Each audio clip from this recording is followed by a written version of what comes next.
জানো মিনু মাসি, আমার ঘরটা অনেক নড়বড় হয়ে গেছে। এদিকে তো আবার বর্ষাকালও চলে এসেছে, না জানি কখন আমার ঘরটা ভেঙে চুরমার হয়ে যায়। আমার ঘরটাও তো কেমন নড়বড় হয়ে গিয়েছে। আমি যে একা আমার ঘরটা ঠিক করব তারও তো কোনো বুদ্ধি নেই। তুই বরং এক কাজ কর, টুনিকে ডেকে ওকে নিয়ে তোর ঘরটা মেরামত কর। এরপর যখন আমার ঘরটা ভেঙে যাবে তখন না হয় আমি তোর ঘরে গিয়ে আশ্রয় নিব।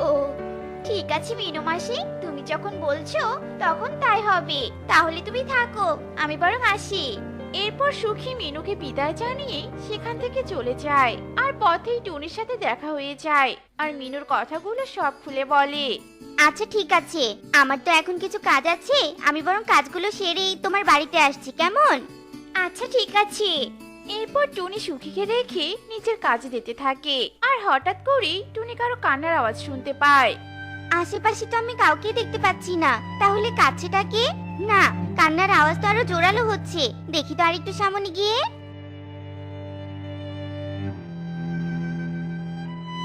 তুমি অমন করে কাঁদছো কেন? কি হয়েছে তোমার? অমন করে আর কেঁদো না, বলো কি হয়েছে তোমার? আমি ইঁদুর রাজ্যে বাস করতাম, কিন্তু হঠাৎ করে ইঁদুর রাজ্যে অনেক খাবারের অভাব দেখা দেয়। আমাদের ইঁদুর রাজ্যের রাজা অনেক চেষ্টা করে বিপদ মোকাবেলা করতে পারেনি, আর তাই এক পর্যায়ে একমাত্র আমি ছাড়া ইঁদুর রাজ্যের সবগুলো ইঁদুর মারা যায়। আর আমি বেঁচে থাকার তাগিদে এখানে চলে আসি। আমি বুঝতে পেরেছি, তুমি আর কেঁদো না, আমার সাথে চলো। তুমি এখন থেকে আমার সাথেই থাকবে। ইঁদুর আর কোনো কথা না বলে টুনির সাথে টুনির বাড়িতে যায়। আর টুনি ইঁদুরকে অনেকগুলো খাবার দেয়, আর ইঁদুর সেই খাবারগুলো তৃপ্তি করে খেতে থাকে। কতদিন পর যে আমি এমন পেট ভরে খেলাম। এখন থেকে রোজ তুমি এমন খাবার খেতে পারবে, না খেয়ে মরার আর কোনো ভয় করতে হবে না তোমাকে। টুনির কথা শুনে ইঁদুর অনেক স্বস্তি পায়। এদিকে দেখতে দেখতে সন্ধ্যা নেমে আসে, আর সুখী টুনির জন্য অপেক্ষা করতে থাকে। টুনি আমাকে কথা দিয়ে কথা রাখলো না, আমার সাথে প্রতারণা করলেও আমি আর ওর কোনো ডাকি সাড়া দিব না। এরপর দেখতে দেখতে আবার সকাল হয়ে আসে। এ মা, আমি তো কাল সুখীর বাসা বানিয়ে দিতে চেয়েছিলাম, কিন্তু এখনো তো দিতে পারলাম না। এদিকে তো আকাশও মেঘলা হয়ে এসেছে। যাই, আমি আগে তাড়াতাড়ি সুখীর সাথে দেখা করে আসি। টুনি তাড়াতাড়ি করে সুখীর বাড়ির দিকে যেতে থাকে। হুঁশিয়ার, সবাই সাবধান হয়ে যাও। আমাদের রাজ্যের এক কোণে পাশের জঙ্গলের রাজার সৈন্যরা আক্রমণ করেছে। যখন তখন আমাদের আক্রমণ করতে পারে, তাই সবাই নিজেদের বাসায় গিয়ে লুকিয়ে পড়ো। হুঁশিয়ার হুঁশিয়ার। সিপাহীর কথা শুনে সবাই ভয়ে ছোটাছুটি করতে থাকে। এদিকে অন্য সৈন্যরা রাজ দরবারে সব শস্যদানা লুট করে নিয়ে চলে যায়, আর সবাই আতঙ্কে লুকিয়ে থাকে। এদিকে রাজা সব প্রজাদের জানিয়ে দাও যে তারা নিরাপদ আছে। সৈন্যরা আমাদের রাজ্য ছেড়ে চলে গিয়েছে, আর সবাইকে রাজদরবারে ডাকো। যথাজ্ঞা মহারাজ। শোনো শোনো শোনো, সৈন্যরা আমাদের রাজ্য ছেড়ে চলে গিয়েছে। আপাতত সাময়িক সময়ের জন্য হলেও আমরা সবাই বিপদ মুক্ত। এখন রাজা জরুরি কথা বলার জন্য তোমাদের সবাইকে রাজদরবারে ডেকেছে, তাই তোমরা আর দেরি না করে দ্রুত প্রাসাদে চলে আসো।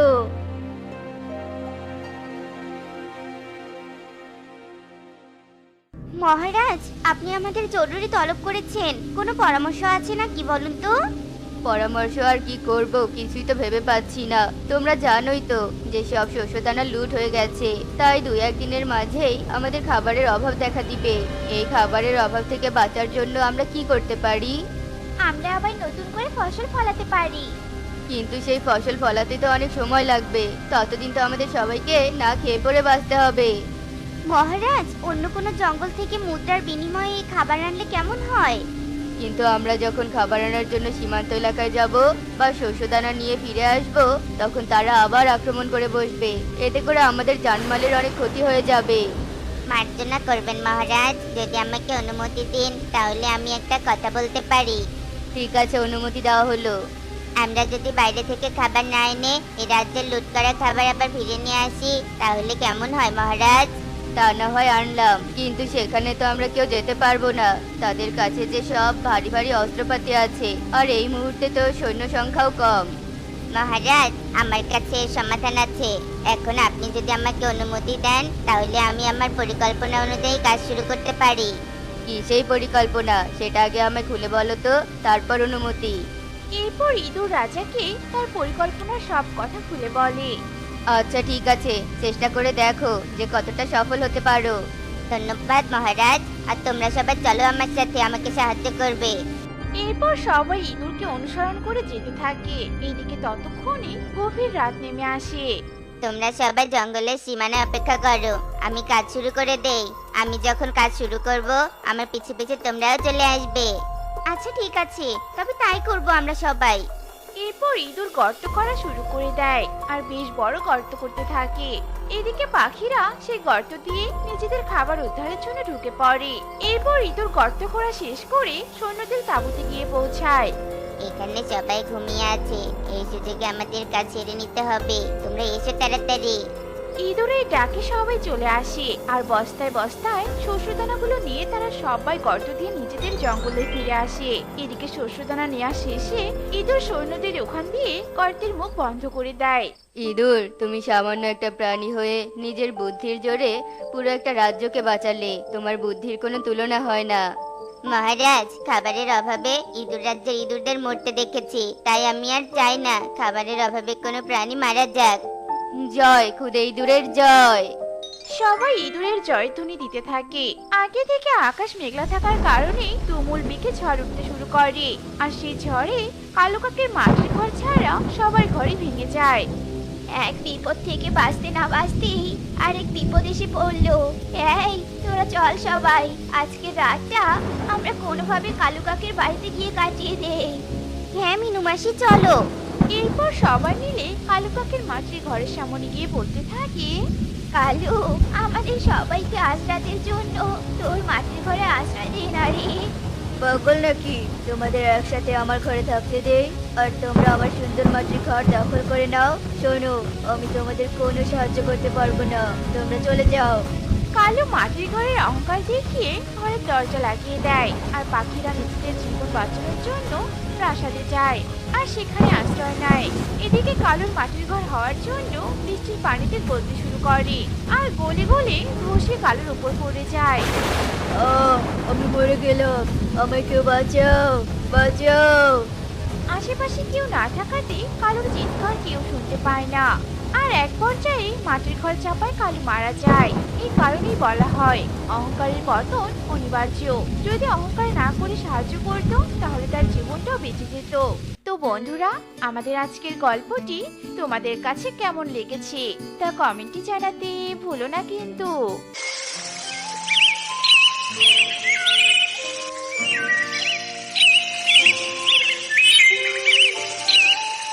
এক বনে টোনা আর টুনি বাস করত। টোনা ছিল ভীষণ গরিব। টোনার নিজের কোনো জমি ছিল না, তাই টোনা যজ্ঞ কাক নামে এক ধনী পাখির জমিতে চাষবাসের কাজ করত।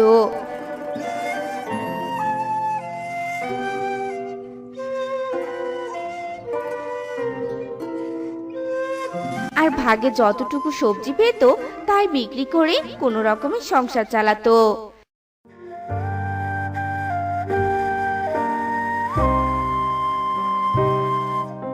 একদিন, যাক বাবা, জমির সব আলু তোলা শেষ হয়ে গেছে, বস্তাও প্যাকিং করা শেষ। এবার অনেক আলু হয়েছে। যজ্ঞ দাদার কাছ থেকে এবার সবজির ভাগ বেশি করে চাইতে হবে। প্রতিবার আমাকে কম ভাগ দেয়, এবার আর আমি মানবো না। টোনা এ কথা বলতে বলতে যজ্ঞ কাক তার জমিতে আসে আর টোনাকে বলে, বাহ, সব আলু বস্তা করা হয়ে গেছে, যাই সবগুলো আলু নিয়ে যাই। যজ্ঞ দাদা, সবগুলো আলু নিয়ে যাবে মানে? এখানে তো আমারও ভাগ আছে। আর শোনো যজ্ঞ দাদা, আমি তোমার জমিতে কষ্ট করে ফসল ফলাই, এবার কিন্তু আমাকে বেশি ফসল দিতে হবে। কম ফসল দিলে চলবে না, বুঝতে পেরেছো? তুমি ফাও ফাও এত ফসল নিবে, আমি তার মানছি না, বুঝতে পেরেছো? কি, আমি ফাও ফাও ফসল নেই? এই জমিটা কার শুনি? আমার জমি, আবার আমাকে বলিস ফসল সমান নিতে? এই ভিখারির বাচ্চা, আমি জমি না দিলে তুই ফসল ফলাতি কোথায় শুনি? এভাবে কেন বলছো যজ্ঞ দাদা? তুমি যতটুকু ভাগ দাও তাতে আমার ফসল ফলানোর খরচটাই তো ওঠে না। আবার সংসার চালাবো কিভাবে বলো তো? এবার তোমাকে আমার ন্যায্য ভাগ দিতেই হবে। তোর তো খুব বার বেড়েছে রে টোনা। তুই কি একটু কষ্ট করিস তাতে বেশি ফসলের ভাগ চাস? যা, তোকে আর আমার জমিতে চাষ করতে হবে না। আমি বনের অন্য কাউকে দিয়ে আমার জমি চাষ করিয়ে নিব। এক্ষুনি আমার জমি থেকে চলে যা বলছি, চলে যা। এ কথা বলে যজ্ঞ কাক টোনাকে তার জমি থেকে তাড়িয়ে দেয়। টোনা নিরুপায় হয়ে খালি হাতে বাড়ি ফিরে আসে।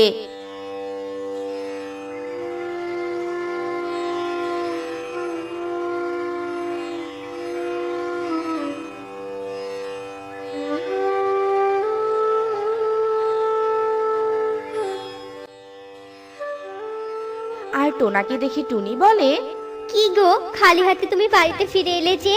আজ না তোমার যজ্ঞ দাদার কাছ থেকে বেশি করে ফসলের ভাগ নিয়ে আসার কথা ছিল? তুমি তো এবার জমিতে আলু চাষ করেছো, তো কই সেই আলু দেখি? হে ঈশ্বর, টুনি, কি আর বেশি ভাগ নিব গো? ন্যায্য ভাগের কথা বলতে গিয়ে তো যজ্ঞ কাক জমিটাই আমার কাছ থেকে কেড়ে নিল। এবার আমাদের কি হবে টুনি? হাতে তো কোনো টাকা পয়সা নেই। এবার তো আমাদের না খেয়ে থাকতে হবে গো। কি আর করবে বলো তো না, অভাগা যেদিকে যায় সেদিকে যে সাগর শুকিয়ে যায়। শোনো, আমি বলি কি, আর তো কোনো উপায় নেই। এদিকে তুমি কৃষিকাজ ছাড়া তো কিছু জানোই না, তাই তুমি আজ বাজারে চলে যাও আর বাকিতে কিছু সবজি চারা নিয়ে এসো। সেই সবজি চারা আমরা আমাদের বাড়ির উঠোনে রোপণ করব। আর সবজি গাছে যা সবজি হবে সেগুলো বিক্রি করে আমরা ধার শোধ করে দিব। তুমি তো ভালো বুদ্ধি দিয়েছো টুনি। যাই তবে, এক্ষুনি আমি বাজারে যাই, দেখি কেউ আমাকে ধারে সবজি চারা দেয় কিনা। এ কথা বলে টোনা বাজারের উদ্দেশ্যে চলে যায়। আর বাজারে গিয়ে দেখে বিউটি পায়রা কিছু সবজি চারা নিয়ে বসে আছে। কি গো বিউটি দিদি, এগুলো কিসের সবজি চারা গো? জানো তো বিউটি দিদি, আমার কাছে না কোনো টাকা নেই। তুমি কয়টা চারা আমাকে বাকিতে দিবে? বাকি? কিসের বাকি? না না টোনা, আমি তোমাকে কোনো বাকি দিতে পারবো না বাপু। যাও তো যাও, টাকা দিতে পারলে সবজি চারা নিয়ে যাও, আর না পারলে আমার দোকানের সামনে থেকে চলে যাও তো। বিরক্ত করো না।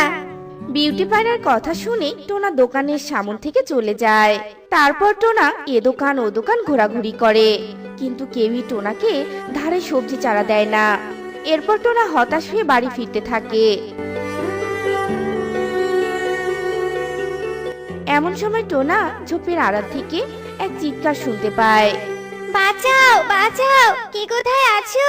বাঁচাও আমাকে, ছাগল আমাকে খেয়ে ফেললো গো, বাঁচাও।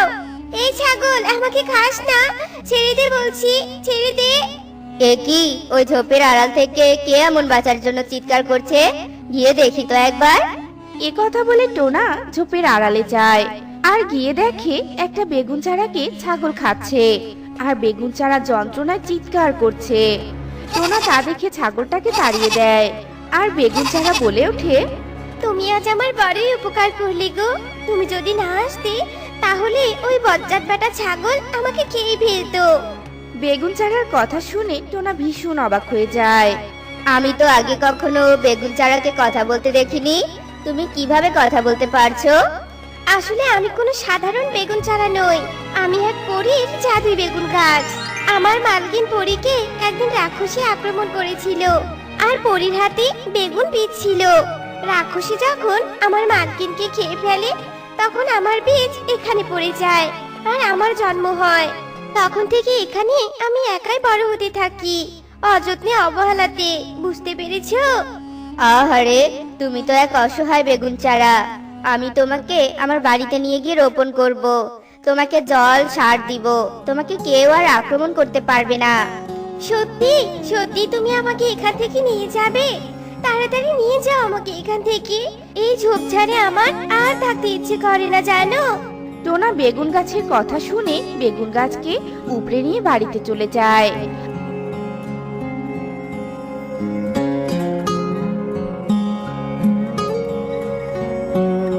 আর টুনিকে গিয়ে সব কথা খুলে বলে। তারপর টোনা টুনি মিলে বেগুন গাছকে তাদের বাড়ির উঠোনে রোপণ করে দেয় আর অনেক যত্ন নিতে থাকে। এভাবে বেশ কিছুদিন কেটে যায়। একদিন সকালে টোনা টুনিকে বলে, এ কি টুনি, বেগুন গাছে সোনার বেগুন ধরেছে কিভাবে? তাই তো দেখছি টোনা, এ কি করে সম্ভব? টোনাটুনির এমন অবাক হওয়া দেখে বেগুন গাছ বলে ওঠে, তোমরা এ কদিনে তোমাদের বাড়িতে আমাকে যে যত্ন করেছো তার প্রতিদান স্বরূপ আমি তোমাদের এই সোনার বেগুন উপহার দিলাম। তোমরা যেহেতু আমার যত্ন নিয়েছো তাই তোমরাই আমার মালিক। আজ থেকে প্রতিদিন তোমাদের আমি একটা করে সোনার বেগুন উপহার দিব। টোনাটুনি এ কথা শুনে ভীষণ খুশি হয়ে যায়। তারপর টোনাটুনি সেই সোনার বেগুন নিয়ে গিয়ে স্বর্ণকারের দোকানে বিক্রি করে আর অনেক টাকা পায়। এভাবেই টোনাটুনি প্রতিদিন বেগুন গাছ থেকে সোনার বেগুন উপহার পেতে থাকে। এভাবেই টোনাটুনি অনেক বড়লোক হয়ে যায়। এদিকে টোনাটুনির বেগুন গাছের সোনার বেগুনের কথা চারিদিকে ছড়িয়ে পড়ে। আর সেই কথা যজ্ঞ কাকের কানেও চলে যায়। ওই টোনা একদিন আমার জমিতে কাজ করে খেত, আর আজ সোনার বেগুনের কারণে আমার থেকে বড়লোক হয়ে গেল। আজ রাতেই ওই বেগুন সহ বেগুন গাছ আমি চুরি করে আনবো, তারপর আমি আরো বড়লোক হয়ে যাব। এভাবেই সেই দিনটি কেটে যায় আর বনের মধ্যে রাত নেমে আসে। যজ্ঞ কাক তার পরিকল্পনা মতো রাতের বেলা টোনার বাড়িতে যায় সেই বেগুন চুরি করার উদ্দেশ্যে। আর যেই না বেগুন গাছের সোনার বেগুনে হাত দেয় তখনই বেগুন গাছ বলে ওঠে, কি, তুই আমার সোনার বেগুন চুরি করতে এসেছিস? তোর এত বড় সাহস! অসৎ লোভী হারামজাদা যজ্ঞ, দেখ এবার তোর আমি কি অবস্থা করি। এই আমার সোনার বেগুন, যা তো ওই যজ্ঞর মাথাটা ফাটিয়ে দিয়ে আয়।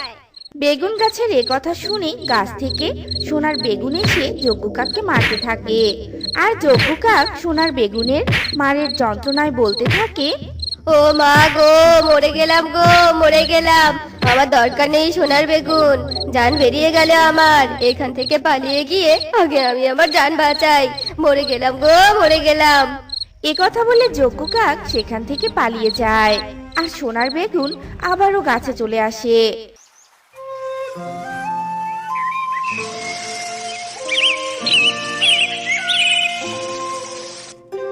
এরপরের দিন সকালবেলা টোনাটুনি আবারও সোনার বেগুন তুলে নেয় আর বুঝতেই পারে না রাতের বেলা বেগুন গাছের তলায় যজ্ঞ কাকের সাথে কি হয়েছে। এরপর থেকে টোনাটুনি অনেক সুখে শান্তিতেই বসবাস করতে থাকে। তো বন্ধুরা, আমাদের আজকের এই গল্পটি তোমাদের কাছে কেমন লেগেছে তা কমেন্টে জানাতে ভুলো না কিন্তু। বৃন্দাবন জঙ্গলে অনেক পাখির বসবাস ছিল, আর সেখানে স্বামীহারা এক টুনি তার মেয়ে টুকিকে নিয়ে বাস করত। টুনি পেশায় ছিল একজন পুলিশ অফিসার। সেই বনেরই এক কোণে কালু কাক বাস করত। এরপর একদিন, মা, তুমি কি কোনো বিষয় নিয়ে খুব চিন্তায় আছো নাকি? হ্যাঁ রে মা, জঙ্গলে সব অল্প বয়সী মেয়েরা উধাও হয়ে যাচ্ছে, কিন্তু কখন কোথায় থেকে কিভাবে উধাও হচ্ছে বা তারা কোথায় যাচ্ছে সেটা কেউ জানে না। হারানো মেয়েদের বাবা মা এসে আমার কাছে জিডি করেছে, এখন আমাকে এই কেসটা নিয়ে তদন্ত করতে হবে রে মা। আচ্ছা ঠিক আছে মা, তুমি মন দিয়ে তোমার কাজ করো। আর আমি জানি আমার মা এই কেসে অবশ্যই জয়ী হবে। হয়েছে রে হয়েছে, আর পাকা পাকা কথা বলতে হবে না। তোর আজ কলেজ নেই? হ্যাঁ মা, আছে। এই তো আমি এক্ষুনি যাচ্ছি। বাই মা। আচ্ছা ঠিক আছে রে মা, বাই। এরপর টুকি কলেজে যেতে থাকে।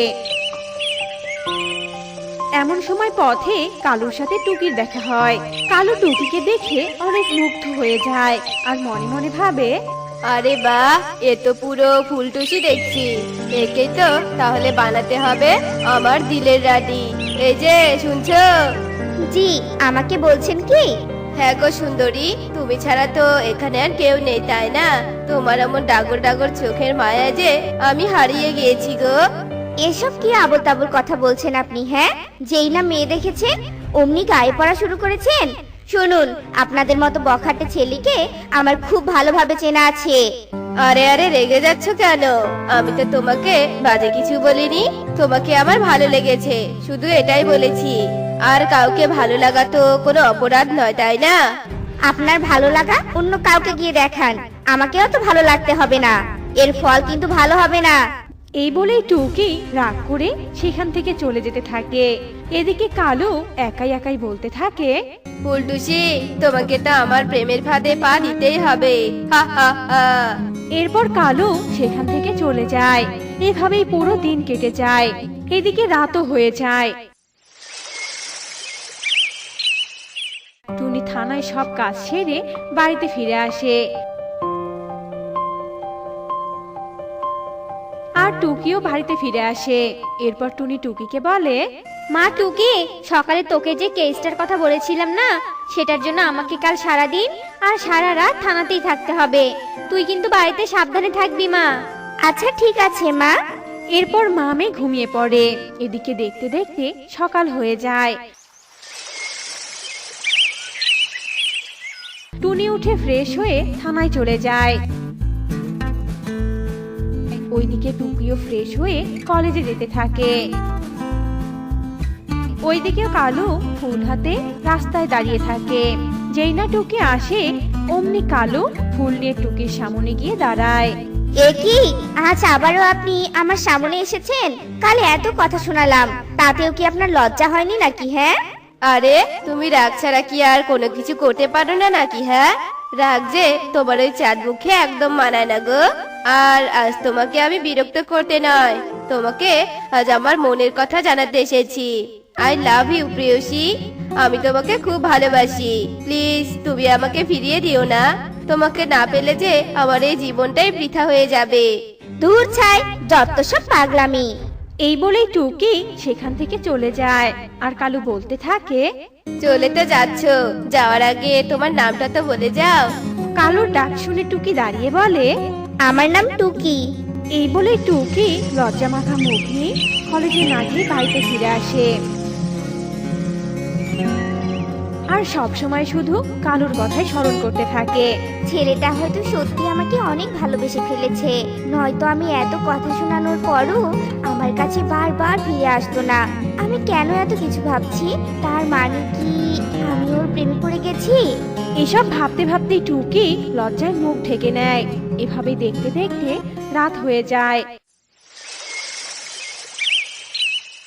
আর রাত পেরিয়ে ভোর। আর টুকি ঘুম থেকে উঠে আয়নার সামনে দাঁড়িয়ে সাজতে থাকে। আর মনে মনে বলতে থাকে, আমি আজ অনেক সুন্দর করে সাজুগুজু করব। ওই ছেলেটা আজ কোনোভাবেই আমার দিক থেকে চোখ ফেরাতে পারবে না। এই বলেই টুকি তৈরি হয়ে বেরিয়ে পড়ে। এদিকে প্রতিদিনের মতোই কালু এসে রাস্তায় দাঁড়িয়ে থাকে। আর টুকিকে দেখে কালু বলে, আজ তো তোমাকে বেশ সুন্দর লাগছে। ধন্যবাদ। আসলে এত কিছুর মাঝে তো তোমার নামটাই জানা হয়নি। আমার নাম কালু, আমি এই জঙ্গলেই থাকি। চলো না ওই দিকটায় বসে বসে গল্প করি। এরপর টুকি আর কালু পাশের একটা গাছের তলায় বসে গল্প করতে থাকে। গল্প করতে করতে কখন যে সন্ধ্যা হয়ে যায় তারা দুজনেই তা বুঝতেই পারে না। এরপর কালু, সন্ধ্যা হয়ে গেছে, এখন যে আমাকে বাড়ি ফিরতে হবে। আচ্ছা ঠিক আছে, যাও তুমি, তবে সাবধানে যেও কিন্তু। এরপর টুকি নিজের বাড়িতে ফিরে যায়। আর টুনিও বাড়িতে ফিরে আসে। এরপর টুকিকে বলে, মা টুকি, আমি আমার কেসের আসল ক্যারেক্টারটাকে খুঁজে পেয়েছি রে মা। ছেলেটার নাম কালু। ওর সাথে যে মেয়ে প্রেমে পড়েছে তাকে আর কখনো খুঁজে পাওয়া যাচ্ছে না রে মা। তুমি এসব কি বলছো মা? আমি তো ওই কালু নামের ছেলেটাকে খুব ভালোবাসি। এ তুই কি করেছিস মা? তুই ওকে ভুলে যা আর আমার হাতে তুলে দে। আমি ওকে আইনের আওতায় এনে শাস্তি দিব। না মা, এটা আমি পারবো না। এই বলে টুকি বেরিয়ে পড়ে কালুর কাছে যাওয়ার জন্য। আর টুনি টুকির পেছন পেছন যেতে থাকে। এরপর টুকি কালুর বাড়ি গিয়ে পৌঁছায়। আর টুনি পাশে একটা গাছের আড়ালে লুকিয়ে পড়ে। এরপর টুকি, কালু, তুমি নাকি সব মেয়েদের প্রেমের ফাঁদে ফেলো, এরপর তাদের গুম করে দাও। হ্যাঁ গো সুন্দরী, এখন আমি তোমাকে গুম করব। এই বলে কালু পাশে থাকা অজ্ঞানের ওষুধ টুকির মুখে দেয়। আর টুকি অজ্ঞান হয়ে মাটিতে পড়ে যায়। এরপর কালু টুকিকে বস্তায় ভরে নিয়ে যেতে থাকে। এদিকে লুকিয়ে থাকা টুনি মনে মনে ভাবে, ওই বস্তায় কি নিয়ে যাচ্ছে? আর আমার মেয়ে কোথায়? তার মানে কি এই বস্তায় টুকি? আমাকে তো এবার পিছন পিছন যেতে হবে। এই বলে টুনি কালুর পেছন পেছন যেতে থাকে। ওইদিকে কালু যেতে যেতে একটা গুহার কাছে যায় আর সেখানে আগে থেকেই একটা শিয়াল মামা অপেক্ষা করছিল। শিয়ালের কাছে গিয়ে কালু বলে, ওস্তাদ, আপনার শিকার নিয়ে এসেছি, এবার আমার টাকা দিন আর এই মেয়েটাকে নিয়ে নিন। সাব্বাস বেটা কালু, এই নে তোর টাকা। যেই না টাকা নিতে যায় অমনি টুনি বেরিয়ে আসে। খবরদার, কেউ এখান থেকে পালানোর চেষ্টা করবে না, তোমাদেরকে গ্রেফতার করা হলো। পুলিশ? হ্যাঁ পুলিশ। বল এবার, বল বাকি মেয়েরা কোথায়, বল আমাকে। আমাদের কাছে কোনো মেয়ে নেই, আমরা ভালো ছেলে। বুঝেছি, দুটো ডান্ডার বাড়ি খেলেই সব ঠিক হয়ে যাবে। আমি বলছি ওরা সবাই গুহায় আছে। এরপর টুনি গুহা থেকে সবগুলো মেয়েকে উদ্ধার করে নিয়ে আসে। এরপর টুকিরও জ্ঞান ফেরায়। এরপর কালু আর শিয়ালকে জেলে বন্দি করে, ওদের শাস্তির ব্যবস্থা করে। মা, আমাকে তুমি মাফ করে দাও। ওই কালুর প্রেমের ফাঁদে পড়ে আমি তোমাকে ভুল বুঝেছিলাম মা। প্রেমের ফাঁদে টুনি কন্যা পড়েই তো আজ আসল অপরাধীকে ধরতে পারলাম রে মা। ওটা কোনো ব্যাপার নয়, তুই কোনো চিন্তা করিস না তো। এরপর তারা দুই মামে মিলে বাড়িতে চলে যায়।